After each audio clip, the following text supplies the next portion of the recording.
నా కొడుకుని పంపిస్తా. ఎవరిని? కొడుకుని.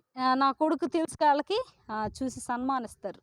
ఖచ్చితంగా గౌరవించి కౌలుకిస్తారు ఖచ్చితంగా అని చెప్పి వెళ్ళాడు. ఆ కొడుకుని పంపించగానే ఆ కొడుకుని చూసి వాళ్ళు ఇదిగో వీడే వారసుడు. ఎవరు? వారసుడు. కాబట్టి ఈ ఆస్తి అంతా, ఈ ద్రాక్ష తోట మొత్తం ఎవరికి చెందిద్ది? తినకే చెందిద్ది. తిను బ్రతికుంటే తినకే చెందిద్ది, చనిపోతే మనకన్నా రావచ్చు చక్కగా అని చెప్పి తన్ని చంపేశారు. ఎవరిని చంపేసింది? కుమారుని కూడా చంపేశారు. చంపేసి అమ్మయ్య అయిపోయింది, ఇంక మనల్ని ఎవరు అడ్డుకోరు, చక్కగా ద్రాక్ష పండ్లు చక్కగా పండించవచ్చు, మనమే మంచిగా ధనం సంపాదించవచ్చు అని వీళ్ళు అనుకుంటున్నారు ఒక పక్కన. ఈలోపు కుమారుణ్ణి కూడా చంపేశారు యజమానుడు. ఏం చేయాలి నేను అసలు?